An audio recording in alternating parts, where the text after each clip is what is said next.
ඔබ මෙතෙක් නැසූ බණක් දැන් අසමු. ආනුකාරයක් පවත්වලා নমස්කාරය කියන්න පන්සිල් සමාදන් වෙනවා.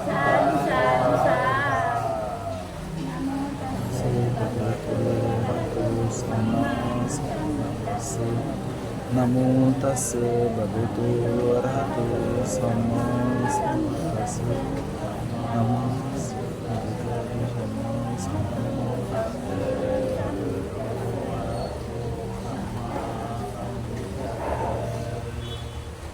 බුද්ධං සරණං ගච්ඡාමි බුද්ධං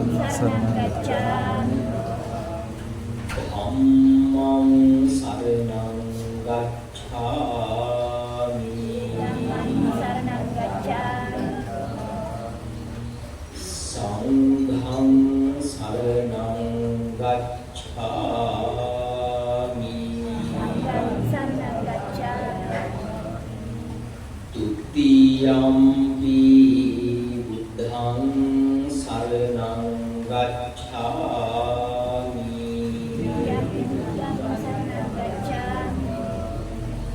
තුතියම්පි ධම්මං සරණං ගච්ඡාමි තුතියම්පි සංඝං සරණං ගච්ඡාමි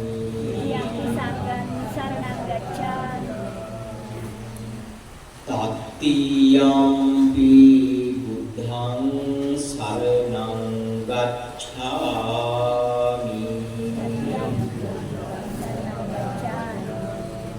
තත්තියම්පි ධම්මං සරණං ගච්ඡාමි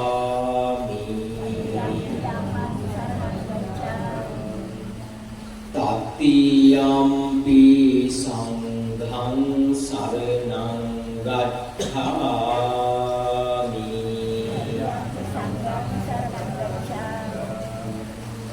පාණාති පාතා වේරමණී සික්ඛාපදං සමාදියාමි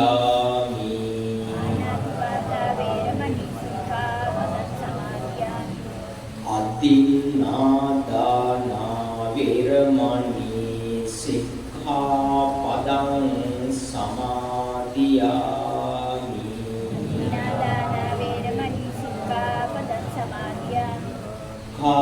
කාමේසු මිච්ඡාචාරා වේරමණී සික්ඛාපදං සමාදියාමි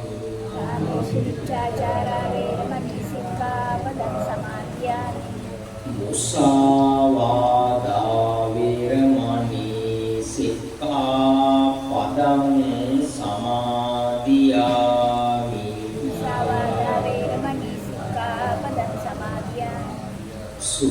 සුරාමේරය මජ්ජපමාදට්ඨානා වේරමණී සික්ඛාපදං සමාදියාමි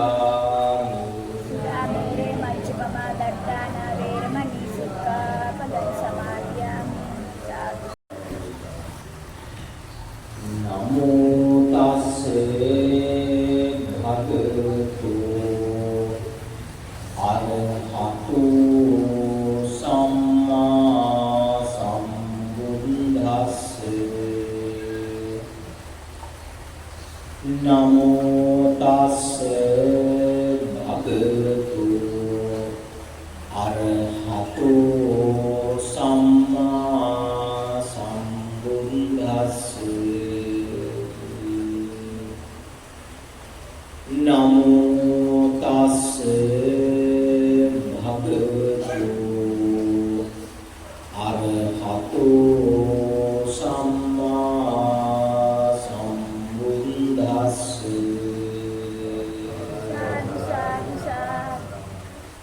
අච්චිරං වතයං ආයෝ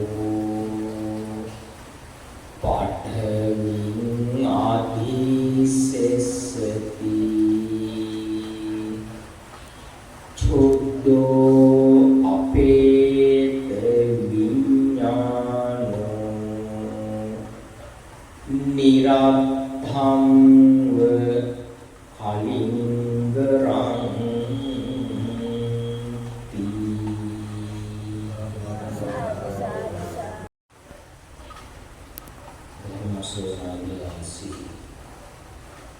පින්වත්නි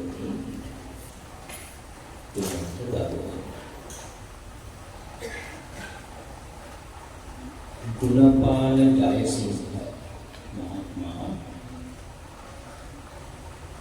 අභාවයට පත් වෙලා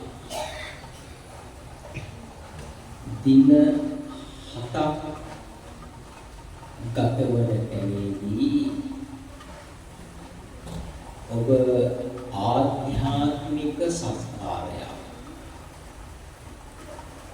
තාත්තා වෙනුවෙන් ස්වාමි පුරුෂයාණන් වෙනුවෙන් තමන්ගේ ඥාතිවරයා හිතවතා වෙනුවෙන් කරන්න සූදානම් වෙන මොහොත. එතුමා වෙනුවෙන් භෞතිකව කරන්න පුළුවන් සියලු දේවල් මේ වෙනකොට කරලා ඉවරයි. දැන් එතුමාට භෞතිකව යමක් කරන්න පුළුවන් තැනක නෙවෙයි අපි මේ ආධ්‍යාත්මික සත්කාරය කියන එක ලෝකයේ ඊටාම පැරණි සිද්ධියක්. මොකද මේ ලෝකයේ මිනිස්සු අද වගේ විද්‍යාව දියුණු නොවුණා. දැනන් හිටියා භෞතිකයට වඩා ආධ්‍යාත්මය ප්‍රබලයි කියන්නේ. බුදුදහම කියලා කියන්නේ ඒක තීව්‍ර කරපු දාන. මොකද අපේ විවිධ සූත්‍රවල සඳහන් වෙනවා බුද්ධ කාලයේ සමහර අය ඉගෙනුවේ භෞතිකය ප්‍රබලයි කියන කාරණාව.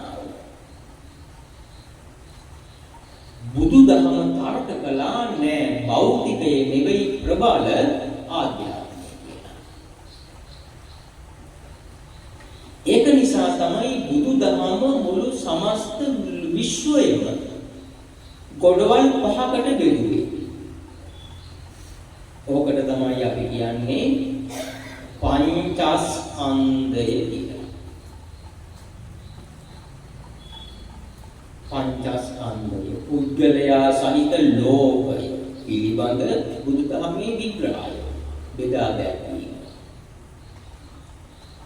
දැන් ඔබ මෙතන ඉන්න හැම කෙනෙක්ම පංචස්කන්ධය දන්නවා. රූප, වේදනා, සංඥා, සංඛාර, විඥාන. දැන් බලන්න ඔය පංචස්කන්ධයෙන් එකයි භෞතික. ඒ කියන්නේ රූප කියන එක. වේදනා, සංඥා, සංඛාර, විඥාන කියන හතරම අභෞතිකයි. ඒක බලන්න බුදුදහම මොනතරම් ඉදිරි පියවරක් ක්‍රිස්තු පූර්ව 6 වන සියවසේ තිබ්බද කියලා. දැන් අද වෙනකොට විද්‍යාව කියනවා විද්‍යාව දියුණු වුණානේ. ඒගොල්ලෝ භෞතිකය කැඩුවා. භෞතිකයේ කොටස් කරගෙන කඩාගෙන ගිහලා අණුවක් කියලා එකක් හොයාගත්තා. ඊට පස්සේ අණුව කැඩුවා. ඊට පස්සේ පරමාණුව කියලා එකක් හොයාගත්තා. ඊට පස්සේ පරමාණුවක් කැඩුවා. එතකොට අලුත් විද්‍යාවක් බිහි වුණා. ඒකට කියන්නේ ක්වොන්ටම් ෆිසික්ස් කියලා. දැන් මේගොල්ලෝ කියනවා මුළු විශ්වයේම භෞතිකයේ තියෙන 4%යි කියලා. ඒගොල්ලෝ කියන්නේ මැටර් කියලා. මැටර් තියෙන්නේ 4%යි. ඊට පස්සේ දෙවෙනි එක ඒගොල්ලෝ කියන්නේ ඩාර්ක් මැටර් කියලා. ඒ කියන්නේ හේවණලි වගේ. ඒ කියන්නේ අර මැටර් වල තියෙන ඝන බව ඒකේ නෑ. එතකොට dark matter තියනවා කියලා කියනවා 24%. විශ්වයේ.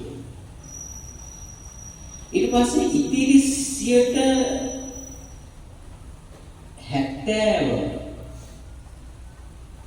සම්පූර්ණයෙන්ම අභෞතිකයි. එතකොට මම මේ මතක් කළේ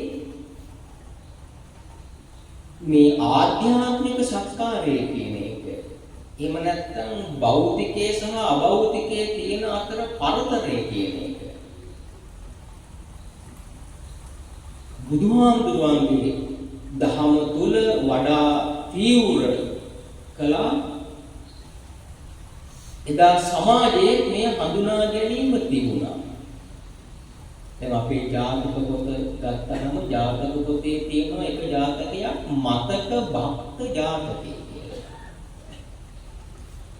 ඒකේ තියෙන්නේ භික්ෂුන් වහන්සේලා පිටපාතේ වඩිද්දී ඒ තමන්ගේ කෙනෙක් මිය පරලොව ගියාම ඒ අය වෙනුවෙන් එදා මිනිස්සු ආධ්‍යාත්මික සත්කාරය කරපු හැටි. මතක භක්ත ජාතකය. ඒකේ තියෙන යාගයක් කරපු අවස්ථාව. යාගයක් කියන්නේ බලි බිලි පූජා. ඔය සතුන් විශාල ප්‍රමාණයක් මරනවා. සමහර යාගවලදී 500 ගානක්. ඒවට කියනවා පංචසතික යාගය. සමහර ඒවට 700යි. සප්ත සතික යාගය. සමහර ඒවට 1000යි 1500යි. ඔයගොල්ලෝ විශාල ප්‍රමාණයේ සතුන් ඝාතනය කරලා ඒකම තමයි ආධ්‍යාත්මික සත්කාරය කරන්නේ. සමහර යාමවලදී පිරිමි මිනිස්සුත් මැරුවා. ඒවට කිව්වේ පොලිස මේද කියලා. බුදුදහම කියලා කියන්නේ මහා පුදුමාකාර අවිහිංසාවාදී ධර්මයක්. ඒක නිසා බුදුදහම එබඳු ආකාරයෙන් තවත් කෙනෙකුට සතෙකුට හිරිහැර කරලා කරන ආධ්‍යාත්මික සත්කාරය අගය කරන්නේ නැහැ. එහෙම අගය කරන්නේ නැහැ. බුදුදහම හැම වෙලාවෙම අපිට උගන්වන්නේ තමා නිසා තව කෙනෙකුට කරදරයක් නොවන තැනක ජීවත් වෙන්න කියන එකයි. ඒක තමයි අපේ ජීවන පරමාදර්ශය. අපෙන් කාටවත් කරදරයක් වෙන්න බෑ. මං මිස්සාය අඤ්ඤේසං කිලමන කිච්ඡං නත්ති. අපි නිසා තවත් කෙනෙකුට යම් හිරිහැරයක් වෙනවා නම් ඒක අපේ ජීවිතවල වටිනාකම අඩු කරන කාරණා. එතන අධර්මය මතුවෙන්නේ. ඒක නිසා මේ යාග හෝම බුදුදහම ප්‍රතික්ෂේප කළා.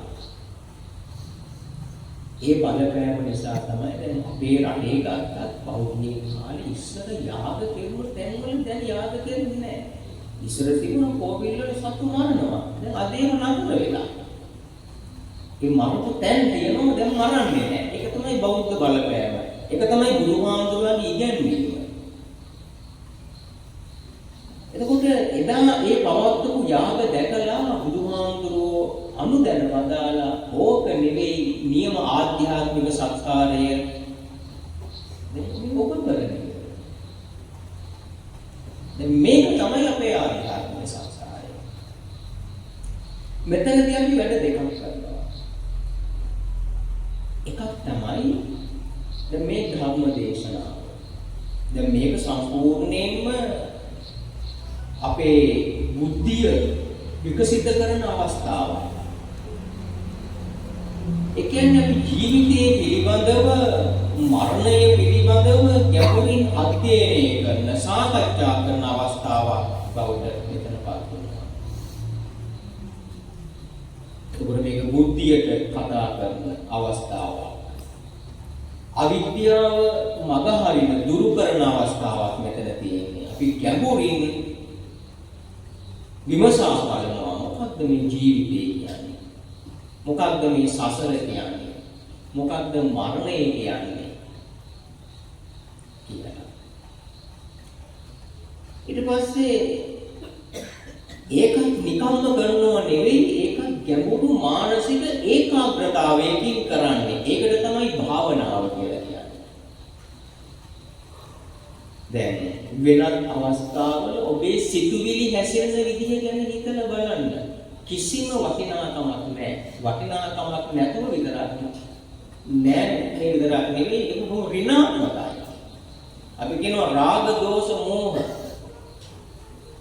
ඕවා ඔස්සේ දුවන සිතුවිලි. තණ්හා මාන දික්ඛි. ඕවත් එක්ක දුවන සිතුවිලි. දැන් මේ වෙලාවේ අපි මේ ඔක්කොම පැත්තකට කරලා අලෝභ අදෝෂ අමෝහ ඔස්සේ දුවන සිතුවිලි බවට අපි මේ වෙලාවේ අපි සිතුවිලිපත් කරගන්නවා. එතකොට මෙන්න මේ තුල ඇතිවන එක්රැස්වන ශක්තිය, ඒකට අපි කියනවා භාවනාමය කුසලය කියලා.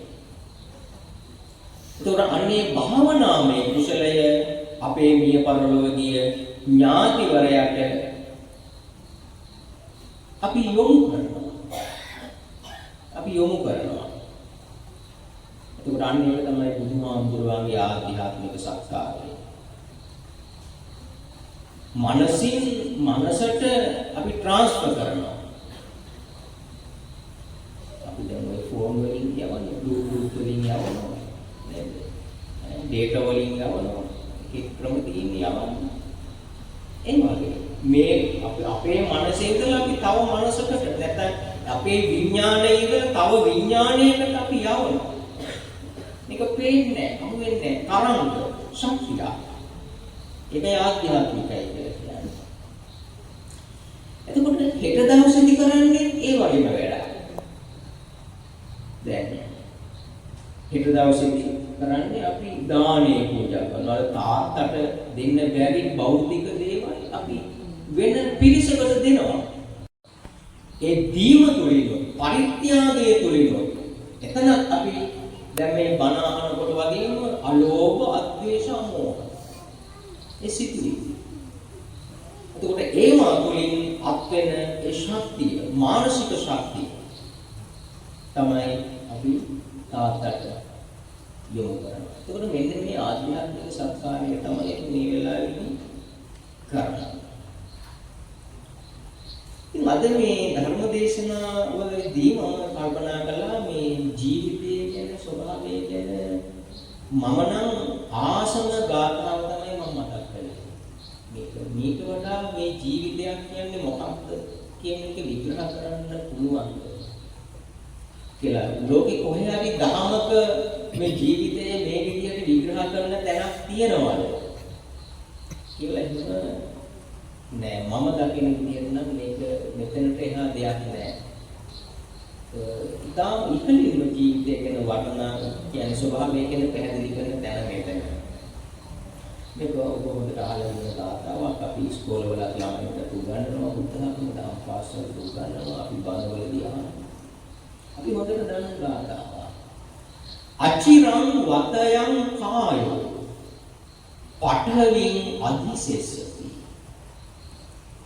අචිරං කියලා කියන්නේ ඉතාමත්ම කෙටි කාලෙකින්. අයං කායෝ අපේ ශරීරය පඨවින් අධිසෙස්සති, පොළොව මතට ඇදගෙන වැටෙනවා.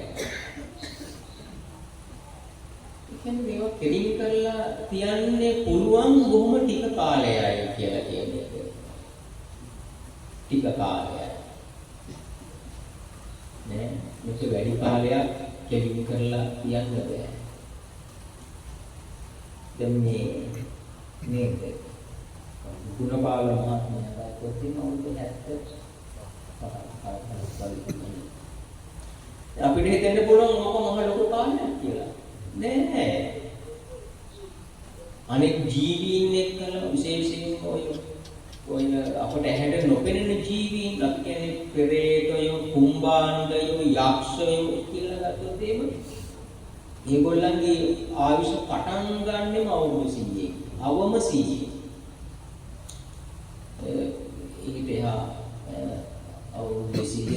400 500 එහෙම ඉඳලා තමයි ඒගොල්ලෝ යන්නේ. ඒ නිසා අපි ඔය සමහර තැන්වල දකිනවා ඔය එක එක මිනිස්සුන්ට වැහෙන භූතයෝ ආත්ම ගණනාවක් පස්සෙන් එනවා. අපේ ආත්ම 7-8ක් ඒගොල්ලන්ගේ එකයි. එක්කෙනා වෙනවා පස්සේ. දැන් සූර්යාගේ වයස කිව්වොත් එහෙම බිලියන 6ක් කියලා කියන්නේ. එහෙම සංසන්දනය කරලා බලන්න ඕනේ. එතකොට තමයි තේරෙන්නේ අපේ ජීවිතවල අපට ඇත්තටම ජීවත් වෙන්න තියෙන්නේ කොච්චර කෙටි කාලයක්ද කියන්නේ. ඉතින් ඊටාම කෙටි කාලෙකින් මේක ඇදගෙන ගන්නවා. ඒකයි මෙතන කාරණාව. දැන් අපි දැකලා තියෙනවා සමහර අය මේ ගුවන් යානා පදවමින් ඉද්දී ඇදගෙන වටිනවා මැරෙනවා. දැන් මේක මාස දෙක තුනකට කලින් උතුණා. ප්‍රධාන නියමුවක් නැතුණ දෙවෙනි නියමුවා එක හානියක් නොවෙන්න ගුවන් තොටුපළකට ගුවන් යානයේ ගොඩ වැස්සුවා. කාටවත් කරදරයක් වුණේ. ඊට පස්සේ සමහර අය මැරෙනවා කතා පවත්වමින් ඉද්දී. දැන් මේ අවුරුද්දකට දෙකකට ඔය කලින් මට මතකයි මිනිස්සු සමුද්‍ර දිරැස්වීමට මම නිශ්චිතේව කියන්නේ දැන් ඕන තරම් මෙහෙම සිද්ධ වෙනවා. සමුද්‍ර දිරැස්වීමට කතා කරමින් ඉඳද්දී වැටෙනවා. ආයි නෙගටිව් නෑ. රූපවාහිනී වල ගුවන් විදුලි වල නිවේදකයෝ කතා කරමින් ඉද්දී වැටෙනවා. ඊට පස්සේ මිනිස්සු පාරේ ඇවිදමින් ඉද්දී හිටගෙන ඉන්නකොට හිටපු ගමන් දඩස් ගාලා වැටෙනවා. දැන් ඉස්සර නම් ඔබ පේන්නේ දැන් අද කාලේ හැමතැනම CCTV තියෙන නිසා ඔය කොච්චරවත් පේන්න තියෙනවා. ඒ වගේම තමයි ජීවිතවල හැටි. හිටුමෙද වැටෙනවා. ඊටාම කෙටි කාලෙකින් වැටෙනවා. ඒ කියන්නේ අචිරං වතයන් කායෝ පට්ඨින් අධිසෙස්සති පොළොව මතට වැටෙනවා. දැන් මෙන්න මෙතන තමයි ලස්සන කතාව තියෙන්නේ. බුදුදහම විග්‍රහ කරනවා. ඇයි මෙහෙම වැටෙන්නේ? කොහොමද වැටෙන්නේ? චුද්ධෝ අපේත විඥානෝ. ඔන්නෝක තමයි කතාව. විඥාණය මේ ශරීරයෙන් අයින් වුණාට පස්සේ තමයි මේක වැටෙන්නේ. එහෙනම් අපට තේරෙනවා එහෙනම් මේක මේ කෙලින් කරලා තියෙන්නේ විඥාණය මේකත් එක්කලා තියෙනවා. විඥානය කියන්නේ ස්කන්ධ ධර්මයන් කියන්නේ මෙතන හතරක් තියෙනවා. වේදනා, සංඥා, සංකාර, විඥාන. මේ රූප කියන එක කොටසයි මේ වැටෙන්නේ මෙතන නතර වෙන්නේ. මෙතන නතර වෙන්නේ. පංචස්කන්ධේ එක කොටසයි මෙතන නතර වෙන්නේ. රූප කියන අනිත් හතරම මේකෙන් අයින් වෙලා යනවා. විඥාන. එතකොට මෙන්න මේක තමයි මෙතන අපට වැදගත් වෙන කාරණාව. ඒ කියන්නේ එහෙනම් අපි ළඟ දැන් ඔක්කොම මේ විඥාන තියන අය. විඥානය කියන එක ගත්තාම බුදුදහමේ මේක වචන ගොඩක් තිබෙනවා. විශේෂයෙන්ම බුදුහාමුදුරුවන්ගේ වචන තුනක් තියෙනවා හිත හඳුන්වන්න. අපි චිත්ත මන විඥාන කියලා. ඉතිපි චිත්තං ඉතිපි මනෝ ඉතිපි විඥානං කියලා බුදුහාමුදුරුවෝ පැහැදිලි කරන මේ එකමයි. ඉතිපි චිත්තං ඉතිපි මනෝ ඉතිපි විඥාන. චිත්ත කියලා කියන මන කියලා කියන විඥාන කියලා කියන මෙන්න මේ එකම දේ. මෙතන සිංහලෙන් තව වචන තියෙනවා. හිත කියන්නේ සිංහලෙන්. සිංහලෙන් තව කියනවා පණ කියලා. පණ යනවා. ඒ සිංහලෙන් කියන වචන. එතකොට මේ ඇයි එහෙනම් හිතට මේ බුදුදහමේ වචන තුනක් තියෙන්නේ? චිත්ත මන විඥාන කියලා. ඒ කියන්නේ මේ හිතේ අවස්ථා තුනක්, කාර්යයන් තුනක් එතන පැහැදිලි කරනවා. චිත්ත කියලා කියන්නේ මේකේ ක්‍රියාත්මක අවස්ථාව, ක්‍රියාකාරී අවස්ථාව. දැන් මෙතනදී හරි ලස්සනයි මේවා අරගෙන තමයි දැන් විද්‍යාවෙන් કૃත්‍රිමව හිත හදලා තියෙනවා. අපි කියන්නේ මිනිස් මොළය. AI artificial intelligence. දැන් ලෝකෙ අනිත් පැත්ත පෙරලගෙන යන්නේ. දැන් මීට මාස දෙකකට විතර කලින් චීනයේ හැදුව ගුවන් යානාවක් ටොන් 1000ක් බර අරගෙන නියමුවෙක් නේ. එයා යනවා කිලෝමීටර් 1000ක් යනවා. කවුරුවත් නෑ. පුත්‍රම බුද්ධිය. ඒ වගේම කාර්වල වල ලොරි බගු පටවගෙන 100 200 එක පෙළවට යනවා. ඒව හප්ප ගන්නේ නෑ ඒගොල්ලෝ. අපි මේවට සම්බන්ධ වුණොත් තමයි අනුකූල වෙන්නේ. ඒගොල්ලෝ හප්ප ගන්නේ නෑ.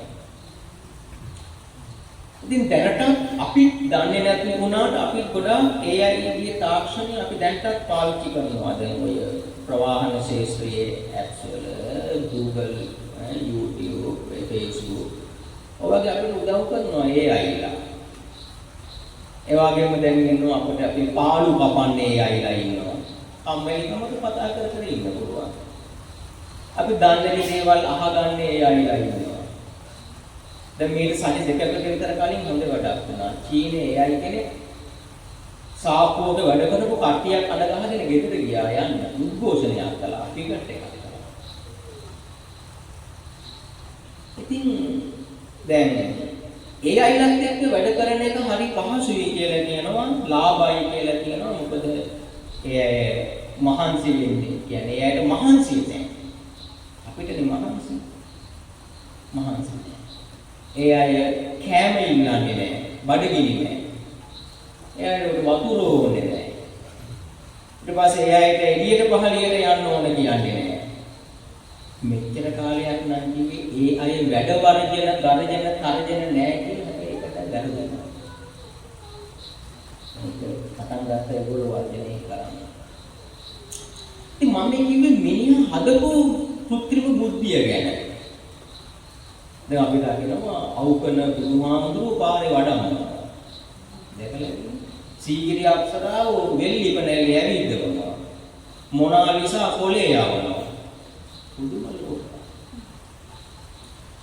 හැබැයි ඔය ඒ අයලා මොනතරම් දියුණු වුණත් එයාලට අපේ තැන ගන්න බෑ.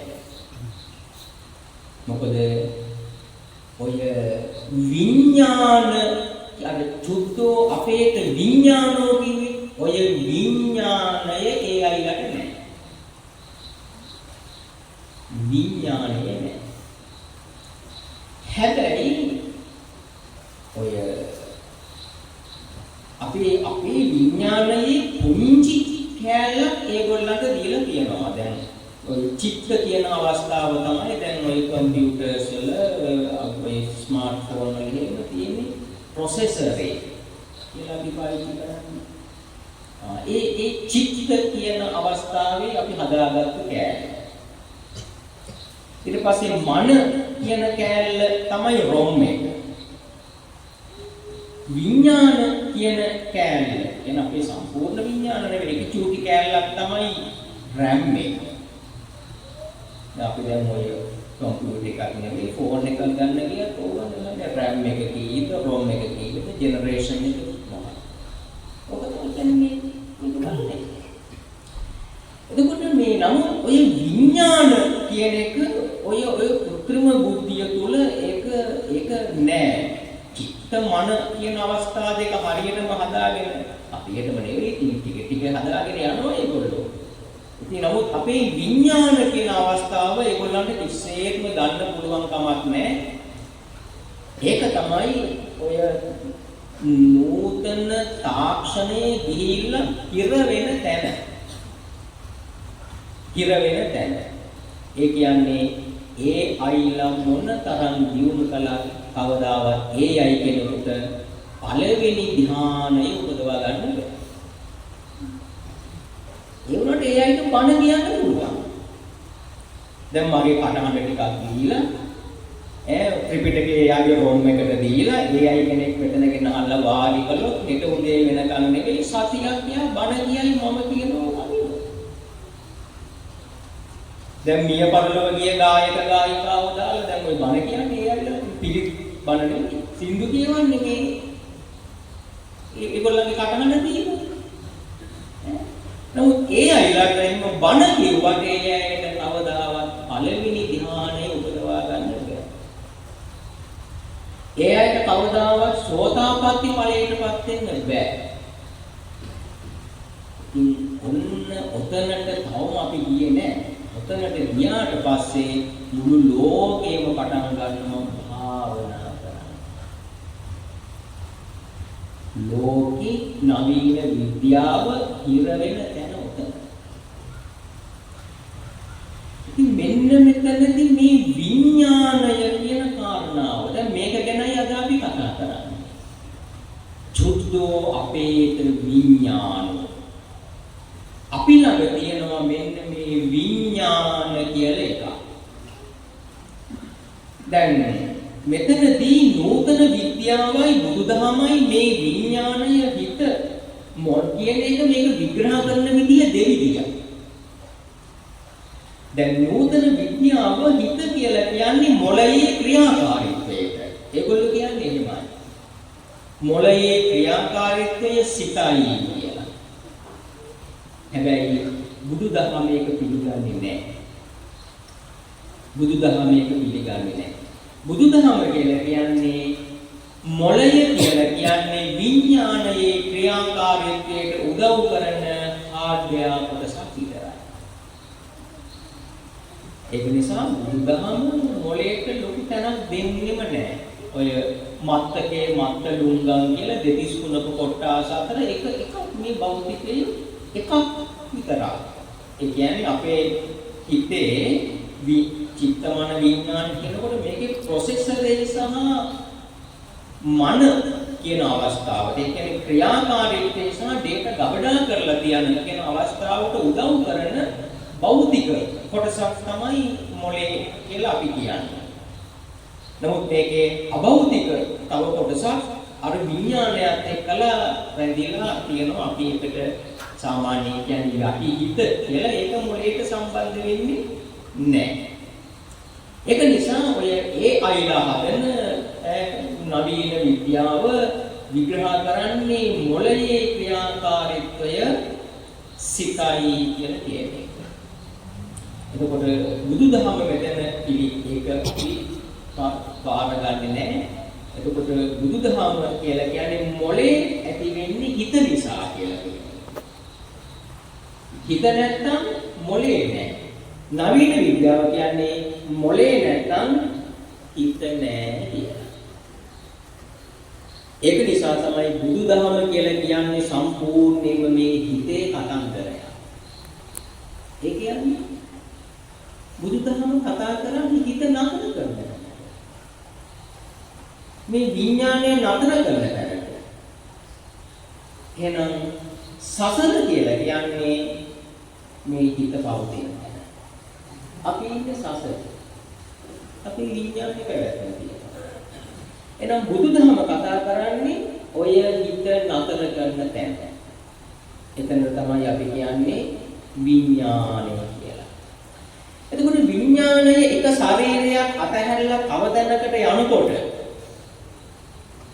එයා මොකද කරන්නේ? ආපහු ගිහිල්ලා ශරීරයක් හදා ගන්නවා. දැන් මෙතනින් එක ආත්ම භාවයක ඒ කියන්නේ එක ශරීරයක් අතහරින තැනක ඇතිවන අවසන් විඥාණයට අපි විශේෂ නමක් කියනවා. ඒකට කියන්නේ චුති චිත්තය කියලා. ඒක තමයි දැන් මේ මොන දැන් තාත්තට ඒක ඇති වුණා. මේ ආත්ම භාවයේ අවසාන සිත චුති චිත්තය. ඊට පස්සේ තවත් තැනක ඇති වෙනවා ඊළඟ සිත. එතකොට ඊළඟ හිතේ විඥානයේ ඊළඟ අවස්ථාවට අපි කියන්නේ පටිසන්ධි චිත්තය කියලා. එතකොට මේ පටිසන්ධි චිත්තය මව් කුසක ඇති වුණොත් එයා පළවෙනි අවස්ථාවේ භෞතික රූප 30ක් හදාගන්නවා. අම්මා කෙනෙක්ගේ මිනිස් අම්මා කෙනෙක්ගේ වෙන්න පුළුවන් නැත්නම් තිරිසන් සතෙක්ගේ වෙන්න පුළුවන් කොහේ හරි තැනක දැන් අපායේ දිව්‍ය ලෝකෙ ගියොත් නම් සම්පූර්ණ ශරීරය එකවර පහළ වෙනවා. කොහේ හරි කුසකට බඩකට රිංග ගත්තොත් පළවෙනි චිත්තක්ෂණයේ රූප 30යි භෞතික කැලි 30යි තියෙන්නේ. අපි ඔය කියනවා දසක තුනක් කාය රූප දසකය භාව රූප දශකය වස්තු රූප දශකය කියලා. එතකොට ඔය මොලේ තියෙන්නේ කාය රූප දශකය. ඒකයි මම කිව්වේ විඥානේ නැත්තම් මොලේ නෑ කියන එකයි බුද්ධ ධර්මයේ කතාන්දරේ. දැන් තාත්තගේ මොලේ කියලා නේ අරන් ගියාද? නෑ මොලේ අරන් ගියේ නෑ. හැබැයි ආයි දැන් යා ඊළඟට මොලේ හදා ගන්නවා. මොලේ හදා ගන්නවා. විඥානේ නැත්තම් මොලේ නෑ. ඒක නිසා බුද්ධ ධර්ම කියලා කියන්නේ මේ විඥානයේ කතාන්දරයක් මෙතන තියෙනවා. ඊට පස්සේ බුදුදහමට අනුව විඥානයේ මොළයට සම්බන්ධ කරන්නේම නැහැ. අපි විඥානයේ තියෙනවා කියලා කියන්නේ හදවතේ. ඒක නිසා තමයි අර පළවෙනි චිත්තක්ෂණයේදී හදාගන්න රූප කලාප 30න් රූප කලාප 10ක්ම අපි කියනවා වස්තු රූප කියලා. ඒ කියන්නේ යා ශරීරය හදාගන්නකොටම ඊට සමාන බරක් දෙනවා හදවතට. මොළයට දැන දෙන්නේ නැහැ අපි. වස්තු රූප දශකය. ඊට පස්සේ තුන්වෙනි එක තමයි භාව රූප දශකය. ඒ කියන්නේ ඉති භාව පුරිස භාව කියන එක. ඒකත් මුලින්ම තීරණය වෙන එකක්. මොකද නැත්තම් බෑනේ. මේ ශරීරේ හැම කැලලක්ම හදනකොට ස්ත්‍රියක්ද පුරුෂයක්ද කියලා වෙන කරලා හදාගන්න එපා. ඒ නිසා පළවෙනි චිත්තක්ෂණයේදීම භාව රූප දශකයක් හැදෙනවා. ඊට පස්සේ එතකොට භාව රූප දශකය එතන 10යි, කාය රූප දශකය, වස්තු රූප දශකය, රූප 30ක් ඔන්න ඒ විදිහට පළවෙනි චිත්තක්ෂණයේදී හදා ගන්නවා. දැන් ඔය විඥාණය මේ හදවත ආශ්‍රිතව තියෙනවා කියලා කියන එක පිළිබඳ ලෝකයේ ගැටලු සහගත තත්ත්වයක් තියෙනවා. මොකද ඔක විද්‍යාව පිළිගන්නේ නැහැ. විද්‍යාව කියන්නේ හිත තියන්නේ මොළයට එක කියලා. මම කිව්වේ මොළේ ක්‍රියාකාරීත්වයේ හිතයි කියලා මේගොල්ලෝ කියන්නේ. නමුත් අපිට ප්‍රායෝගික ලෝකයේ හම්බ වෙනවා විඥානයේ තියෙන හදවතේ කියලා පෙන්වන්න පුළුවන් තැන. ඉතින් මම කැමති ඔබට අවස්ථා දෙකක් මතක් කරන්න. මොකද බණකට දැන් මෙච්චර වෙලා කියපුවා නිකන් ග්‍රීක් වගේ ඇති. ඒක නිසා ටිකක් බණකට අර වගේ එකක් ගමම තමයි ටිකක් වොන්න හරියට. මතක හිටින්නේ. දැන් මතක හිටින්නේ නැහැ මෙච්චරලා කියපුවා. හිත තියෙන්නේ හදවතේ කියලා කියන්නේ. අවස්ථා දෙකක් ගන්නවා. අපි දන්නවා සමහර මිනිස්සුන්ගේ කලින් හදවත නතර වෙනවා හිතපු ගමන. දැන් මේක මාසෙකට විතර කලින් මම ළඟට එහෙම එක්කෙනෙක් දුවගෙන පිළිතුරුලා ගෙනියන්න කියලා මහත්තයාගේ හදවත නතර වුණා කියලා. ඇස් දෙක උඩ ගියාලු හදවත නතර වුණා. මේ ගෙදර නෝනා ඩිස්පැන්සරි එකේ වැඩ කරන්නේ ඒක නිසා දන්නවනේ පොඩ්ඩක් මේක. එයා පොඩ්ඩක් හાર્ට් එකට කකුවට මසාජ් එකක් දාලා ආපහු ගත්තා. එකපාරට 100 ආවම ඇහුවොත් මොකද උනේ කියලා මාත්‍යා කරුවා මම මැරුණා කියලා.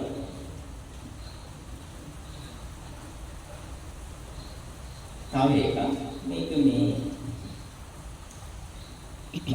කවුද කොහෙද කියලා කියන්නේ නිකන් කියන්න වෛද්‍යවරයෙක්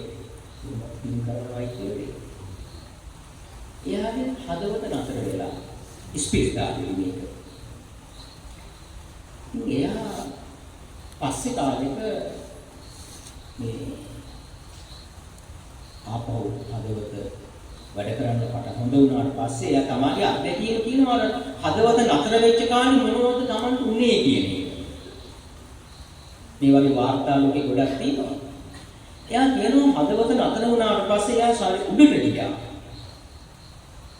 උඩට ගියාට පස්සේ එයාට මතක් වුණාලු එයා මේක මාසෙකට විතර කලින් රුවන්වැලි සෑයට පූජා කළා 12 පිරිකරකුයි නෙළුම් මල් පාත්‍රයකුයි පූජා කරන්නේ කියලා එයාට මතක් වුණාලු මේක තියනවාද කියලා බලන්න ඕනේ කියලා. දැන් මෙයා උඩින්ම පියාඹගෙන ගියාලු රුවන්වැලි සෑයට. ගිහිල්ලා බලනකොට අර එයා පූජා කරපු 12 පිරිකරයි නෙළුම් මල් පාත්‍රේ දිලිසි තියනවා. ඊට පස්සේ මෙයා එතනින් ආයි උඩට ගියා.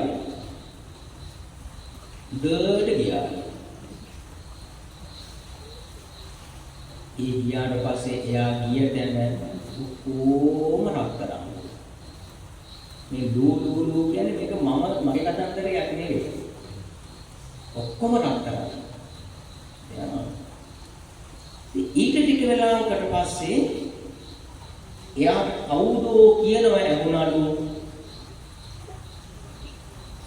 ඔයා හරි හොඳ කෙනෙක්. හඩක් විතරයි ඇවිල්ලා තියෙන්නේ. ඔබ හරි හොඳ කෙනෙක්. ඔබට තව ගොඩාක් මිනිස්සුන්ට සේවය කරන්න පුළුවන්. ඒක නිසා ඔයා ආපහු පිටපො තැනට යන්න කියලා හඬක් ඇහුණා. ඒ හඬත් එක්කලම එයා ආපහු පහළට වේගෙන් ඇවිල්ලා තියෙනවා. එතකොට ඊට පස්සේ ටික වෙලාවකින් මෙයා ඇස් ඇරලා බලලා තියෙනවා. බලනකොට එයාගේ අම්මා පිළිත් කිය අඬනවලු, වෛද්‍යවරු පපුව මසාජ් කරනවලු.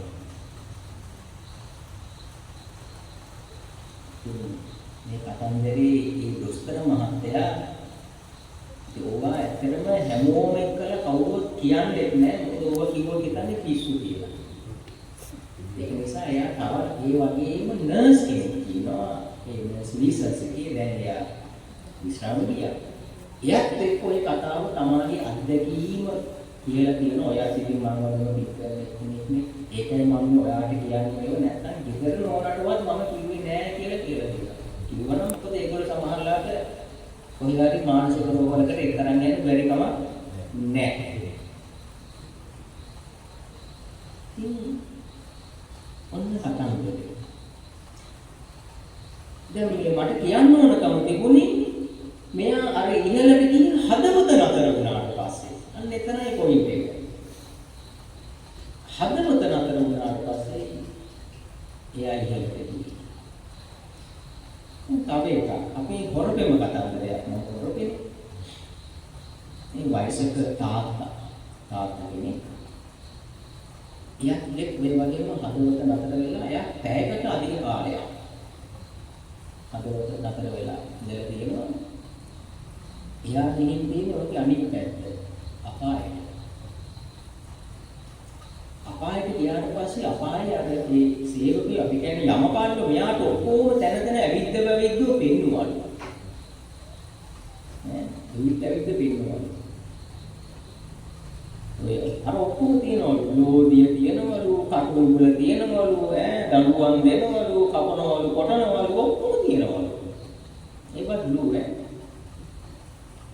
ඉතින් මොහොම එක්කරගෙන ගිහිල්ලා දැන් විනාඩි 45 කට වෙලා නම් අපාය ඔක්කොම පෙන්නලා අන්තිමට එක්කරන් ගියාලු යම රජුගේ ළඟට. යම රජු කිව්වල් කතා කරලා කිව්වලු ඔයා දැන් මෙන්නෝ නෑ කොල් තව කල් දිනනවා කිව්වා වෙන්න වෙනාට. ආපහු යන්න කිව්වා. හැබැයි කියලා තියෙනවා යා මිනිස්සු බොහොම මේ ඇත්ත කතාව කියන්නේ මේ ඒ කියපු හැටි. ඔයා හරිම රාගාදී කෙනෙක් කිව්වා. හරිම රාගාදී කෙනෙක් කිව්ව අඩු කරගන්න කිව්වා. අඩු කරගන්න කිව්වා. ඉතින් ඊට පස්සේ ආපහු ඉතින් නැවිලා සමීප වුණා. ඉතින් දැන් එයාගේ ළමයි තමයි මේ කතාව තාත්තගේ කතාව වෙන කෙනෙක් අයට දැන් කිව්වේ. ඒගොල්ලෝ කියලා තියෙන්නේ මේක තාත්තා අර මේ අසනීප වෙලා ඉන්න වෙලාවේ හීනයක් දැකලා. කියලා තමයි දැන් මේ දරුවෝ ටික මේක විග්‍රහ කරගන්නේ. ඉතින් මේ මොකද වෙන කෙනෙක්ගෙන් අහලා තියෙනවා තාත්තා අර හાર્ට් එක නතර වෙච්ච වෙලාවේ මෙන්න මෙහෙම හීනයක් දැකලා තියෙනවා. ඇත්තටම නරුණොත් තියෙන්නේ මෙහෙම යන්නේ එකක් නැතුව මෙහෙ ඉඳීද කියලා අන්න ඒ බයටයි අහලා තියෙන්නේ. කතන්දරේ කියලා තේරෙන වෙන කෙනෙකුට. ඉතින් ඇත්තටම මේ මිනිස්සුන් නැවිලා තියෙන්නේ ඒ රාගාධික විහෙකක් වැඩිපුර මාත්‍රා වලින් තමයි ඇත්තටම පස්සේ නැරලා තියෙන්නේ. උන් කතන්දර තියෙනවා ඒක. මොකක් කතන්දර? මම මේ කිව්වේ මේ විඥානය කියන එක කියන්නේ චුද්ධෝ අපේත විඥාන. එතකොට මේ විඥානය මේ ශරීරයෙන් අයින් වුණාට පස්සේ එතකොට මේ විඥානය නම් කොහෙද තියෙන්නේ? මේ වගේ කතන්දර වලින් අපිට පේනවා මේක තියෙන්නේ හදවත ඇසුරු කරගෙන කියලා කියන්නේ. එතකොට අපේ සංසාරය කියලා කියන්නේ මේ විඥානේ කතන්දරයක්. එක ආත්ම භාවයක් කියලා කියන්නේ විඥානයේ එක කාල පරිච්ඡේදයක්. විඥානයේ එක කාල පරිච්ඡේදයක්. එතකොට අපේ සංසාරේ ගත්තාම මේක බොහොම දිග එකක්. එතකොට මෙන්න මේ ඒකේ පොඩි අපට වෙනස්කම කඩවීමක් වෙන්නන්න පුළුවන් මේ ආත්මභාවයෙන් ආත්මභාවයෙන් මේක පැහැදිලිවම අපිට මේ විඥානයේ ගමන් වගේ අපිට කඩලා පෙන්නන්න පුළුවන්. මොකද කඩලා පෙන්නන්න පුළුවන් කියලා කියන්නේ එක ආත්ම භාවයක් ගත්තහම සම්පූර්ණයෙන්ම අපි මේකට කියන්නේ භවාංග චිත්තයේ අරමුණ කියලා අපි කියන්නේ. මේවා සමහර පළවෙනි කතාවට මේ දෙන්නේ අහන්නේ. දැන් අපේ හිතේ තියෙන එක අවස්ථාවක් භවංග වෙනවා කියලා. ඒ කියන්නේ හිතේ මූලික අවස්ථාව. ඒ කියන්නේ දැන් හිතේ ක්‍රියාකාරී අවස්ථා තියෙනවානේ හයක්. ඇස, කන, නාසය, දිව, ශරීරය, මන කියන මේවා ඔස්සේ අපේ හිත වැඩ කරනවා. එහෙම නොවන අවස්ථාවලට තමයි අපි කියන්නේ හිත භවංග අවස්ථාව කියලා. ඒ කියන්නේ එයා තමයි අර හදවතට වෙලා බුදියගෙන ඉන්න වෙලාව කියලා අපි කියමු. බුදියන් ඉන්න වෙලාව. දැන් මේ හිත භවංග වෙනවා කියලා කියන්නේ අපිට නිින්ද ගියාම හිත භවංග වෙනවා. අපිට සිහි නැති වුණාම හිත භවංග වෙනවා. ඒ කෝමා වගේ තත්ත්වයන් ඇති වුණාම ඒත් හිත භවංග වෙනවා. අපි අවුරුදු ගණන් ඉන්නේ කෝමා වෙනවා. හිත භවංග. කෝමා වල හිත භවංග. එතකොට මේ භවංග හිතක් නිකම්ම තියෙනව නෙවෙයි අරමුණක් අල්ලගෙන ඉන්නේ. දැන් අපි දන්නවනේ ඇහැ කන නාසය දිව ශරීරය මන මේ සිත් කොහොමත් අරමුණක් එක්කලමනේ ඉන්නේ. ඒ වගේ භවංග සිතක් අරමුණක් එක්කලමයි ඉන්නේ. ඒ අරමුණ මොකද්ද? අර චුති චිත්ත වීදියේදී අපි අහලා තියෙනවා කර්ම නිමිති ගති නිමිති කියලා අරමුණක් ඇති වෙනවා කියලා. එතකොට ඔන්න ඒ අරමුණ තමයි භවංග චිත්තයේ අරමුණ බවට පත් වෙනවා. ඒ නිසා මේ මරණය කියලා කියන එක මේක පැහැදිලිවම සමරන්න ඕන තැනක් තමයි මෙතන. මොකද අපේ භවංග චිත්තයේ අරමුණ වෙනස් වෙන තැන මෙතනයි. ඒ කියන්නේ දැන් මේ ජයසිංහ මහත්මයාට අවුරුදු 70 ගානක් ජීවත් වෙනකොට මේ අවුරුදු 70 ගානෙදිම එයාගේ හිත භවංග වෙන සෑම අවස්ථාවකම ඒ හිතේ අරමුණ බවට පත් උනේ මේක කලින් ආත්ම භාවයේ චුති චිත්ත වීතියට අරමුණ වෙච්ච භවංග චිත්ත ඒ අරමුණ කම්ම නිමිති ගත නිමිති කියන ඒ අරමුණ තමයි මේ අවුරුදු 70 ගානටම ඔය භවංග චිත්තයේ අරමුණ බවට පත් උනේ. හැබැයි දැන් මේක වෙනස් වෙනවා. දැන් මෙතනදී මේ ජීවිතය අවසන් කරනකොට ඒ ඇති වෙනවා අර වගේම චුති චිත්ත වීතිය කියලා අවසන් චිත්ත වීතියක් ඇති වෙනවා. ඒකෙදිත් ඔය කර්ම නිමිති ගති නිමිති කියන ඔය තුنين එකක් අරමුණ බවට පත් වෙනවා. එතකොට දැන් එතුමාගේ ඔන්න භවංග චිත්තයේ අරමුණ බවට ඔන්න අලුත් අරමුණක් ආවා. එතකොට ඔන්න ඕක දිහාවේ බැලුවහම අපට සසර අපේ ආත්ම භාව ගන්නකොට වෙන් කරගන්න පුළුවන්. දැන් ඔන්න ඒකනේ අපි දන්නවනේ මේ බුදුහාමුදුරුවෝ ළඟ තිබුණන ඥානයක්, රහතන් වහන්සේලා ළඟ තියෙනවනේ ඥානයක්, පංච අභිඥා ළඟ තියෙනවනේ ඥානයක්, චුතූපපාද ඥානය කියන එක. එහෙම නැත්නම් උබ්බේ නිවාසානුස්සති ඥානය කියන එක. ඒකෙදි කතා කරන්නේ බලන්නේ ඔන්න ඔය විඥානයේ ගමන් මාර්ගය.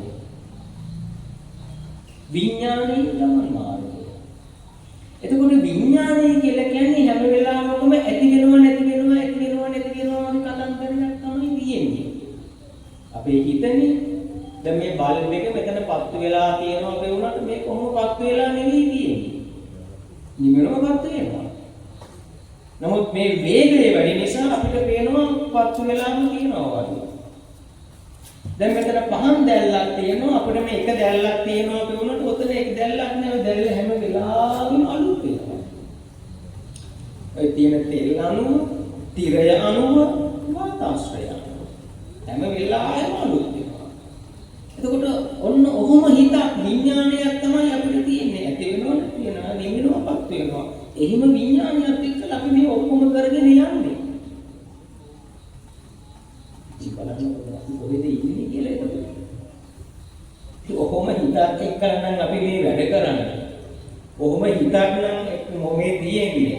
ඔහොම ගමනක් නම් මේ සසර මොනවද අපි කරන්නේ? අපි නිකමට හිතලා තියෙනවද ඔහොම එකක් ගැන? අර මේ විශ්වයේම 104ක් පවතින මේ මැටර් කියන භෞතිකයක් අල්ලගෙන අපි දඟලන දැඟලිල්ල අපි මරා ගැනීම මේ 104කට මැටර් තියෙන 104යි. එතකොට ඔන්නෝකයි බුද්ධ ධර්මයේ කතන්දරේ. එතකොට ඇති වෙන නැති වෙන යන ඒ හිතෙත් අපිට වෙනසක් වෙන්නන්න පුළුවන්. චුති ප්‍රතිසන්දි අවස්ථාවේදී ඇතිවන අරමුණ අනුව අපේ අර භවංග චිත්තයේ අරමුණ වෙනස් වෙනවා. අන්න එතනදී අපි කියනවා ආත්ම භාවයක් වෙනස් වෙනවා කියලා. ඉතින් ඔන්න ඔය කතන්දරේ තමයි ගුණපාල ජයසිංහ මහත්මයා විතරක් නෙවෙයි ඕක අපි හැමදෙනාගේම කතන්දරේ. අපි හැමදෙනාගේම කතන්දරේ ඕකයි. ඒක නිසා බුදුදහම මෙතන අපිට ශෝක වෙන්න අවස්ථාවක්, කනගාටු වෙන්න අවස්ථාවක්, දුක් වෙන්න අවස්ථාවක්, වැළපෙන්න අවස්ථාවක් එහෙම නෑ මෙතන. ඉතින් මෙතන අපිට භාවනා කරන්න අවස්ථාවක්, භාවනාව කියන්නේ දකින්න අවස්ථාවක් මෙතන තියෙනවා. මේ ස්වභාවය හඳුනා ගන්න අවස්ථාවක් අපි ඔකට කියනවා අනිච්ඡානුපස්සී විහෙරති. ඔන්න අපි මේ අනිත්‍ය දැක්කා.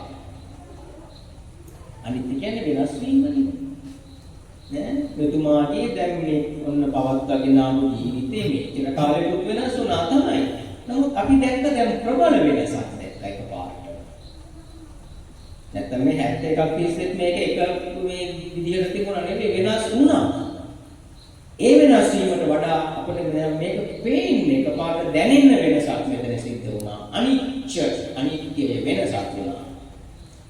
ඊට පස්සේ දුක්ඛානුපස්සී විහෙරති. ඒකට අපිට කැමති නෑ අපි මේ වෙනසට. අපිට ඒකට දුම්නසක් අරන් ඉන්නේ. අකමැත්තක්. අපට ගැටලුවක් ඇති කරන්නේ එතන. ඒකට කියන්නේ දුක්ඛ කියලා. ඊට පස්සේ ඔතන කියනවා අනාත්මානුපස්සී විහෙරති. අනාත්මානුපස්සී කියන්නේ අපේ පාලනයෙන් තොරයි කියලා කියන එක. එතකොට බුදුදහම උගන්වන්නේ ඔකට කියන්නේ ත්‍රිලක්ෂණය. ඔය ස්වභාවය වටහා ගන්න. ඔය ස්වභාවය හඳුනා ගන්න. ඔක දකින්න කියනවා. ඔක දකින්න තැන තමයි අපි හොයන දේ තියෙන්නේ. නිවන.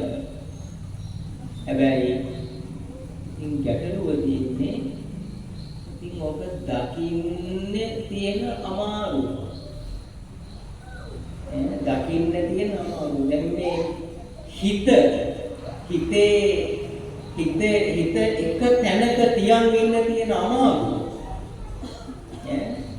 දැන් මේ බණ අහනකොට හිත කොච්චර දුවනවද කියන්නේ? කොච්චර දේවල් මතක් වෙනවද? හිත අතීතයට දුවනවා. අනාගතයට දුවනවා. එක්ක වෙන කවුරු හරි ළඟට දුවනවා. එහෙම නැත්නම් තව කවුරු කොහේ හරි තැනකට දුවනවා. කොච්චර අමාරුවෙන්ද හිත මෙතන මේ අල්ලගෙන මේ තියාගෙන ඉන්නේ. ඉතින් මෙන්න මේ කතන්දරේ. මේක හිතේ කතන්දරේ විතරක් නෙවෙයි. මේක තමයි විශ්වයේම කතන්දරේ.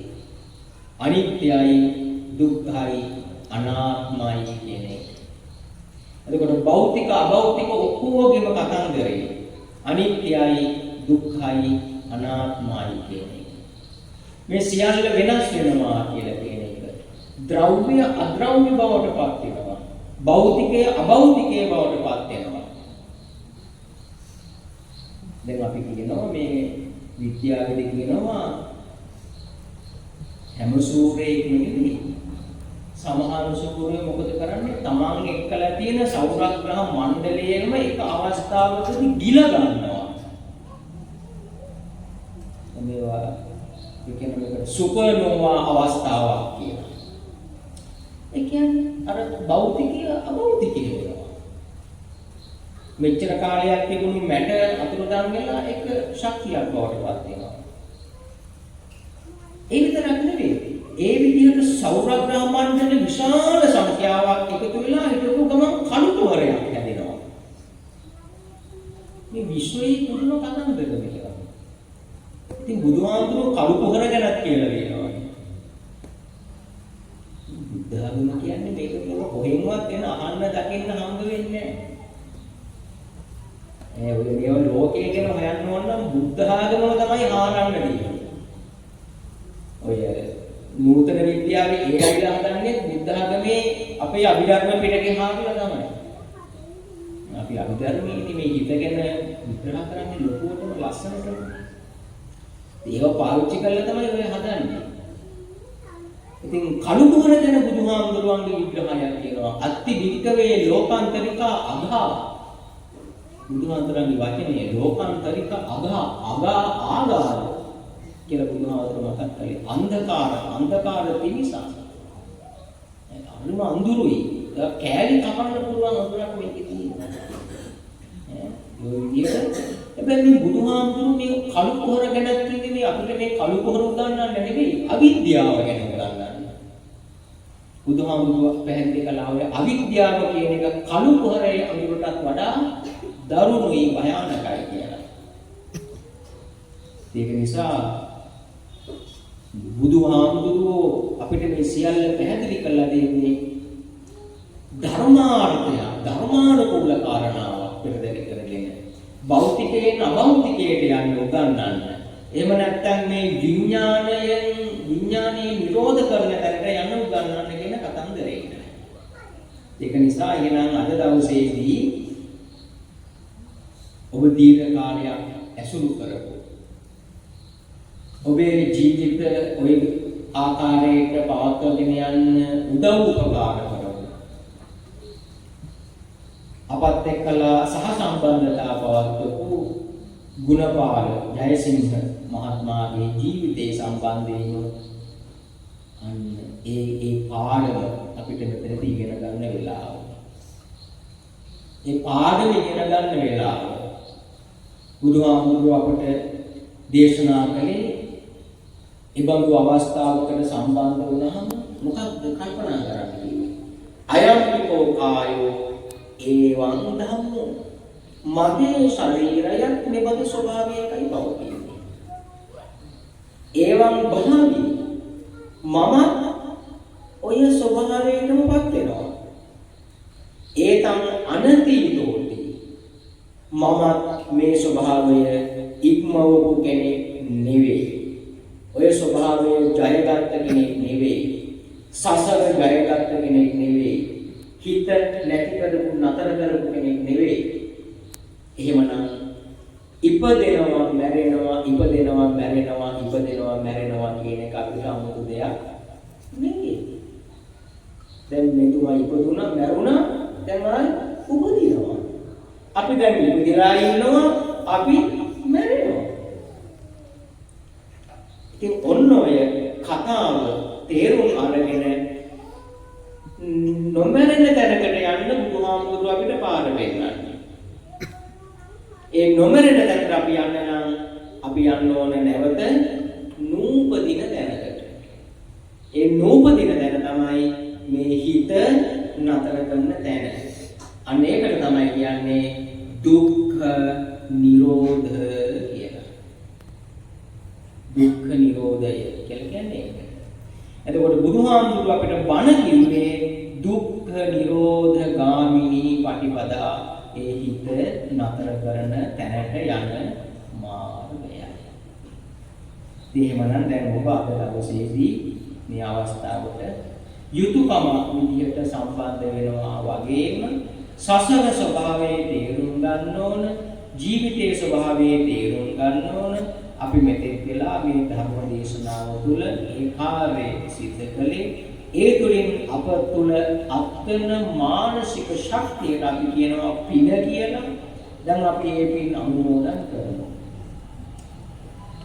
අපි හිත එකඟ කරගෙන දැන් කවදාවත් නොහිතන කතන්දරයක්ද දැන් මේ කලින් නිකන් හිතලා බලන්න මේ වගේ පැයක් ගත වෙලා තියෙනවද කියලා මීට කලින් එහෙම පැයක් දැන් ඕකට තමයි පින කියලා කියන්නේ. මානසික ශක්තිය කියලා කියන්නේ. ආධ්‍යාත්මික බලය කියලා කියන්නේ.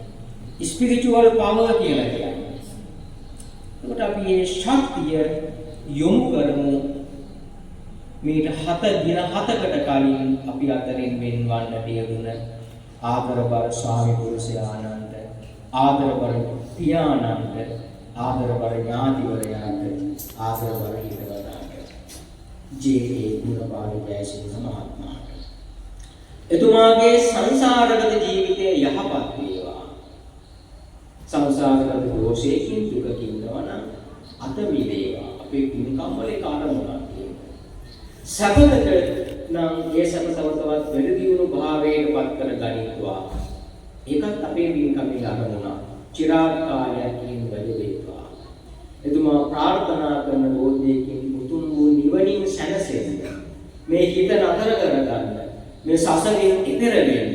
එතුමාට අපසිද්ධ කරගත්තු මේ පින්කම මේ පුණ්‍ය ශක්තිය හේතු වාසනා වේවා. එවාගේම මෙතෙක් වෙලා ධර්ම ශ්‍රවණය කිරීමෙන් අපි උපදවාගත්තු පුණ්‍ය ශක්තිය ආශිර්වාදේ වලදී උපදගෙන අප හැමදෙනාටම සියලුම යහපත ඇති වේවා. අපේ සංසාර ගමන යහපත් වේවා. අපේ සංසාර ගමන යහපත් විදියට යහපත් තැනකට හරව ගන්න, යහපත් දිශා නදියකට යොමු කරගන්න මේක හැරවුම් ලක්ෂ්‍යයක් බවට පත් වේවා. අපට සසර ගමන නිමා කරලා සසර දුක නතර කරලා අපි ප්‍රාර්ථනා කරන තැනකින් සැනසෙන්න ඒ විමුක්තිය නිවනට යන්න මේ පිනක් පාරමී ධර්මයක් වේවා.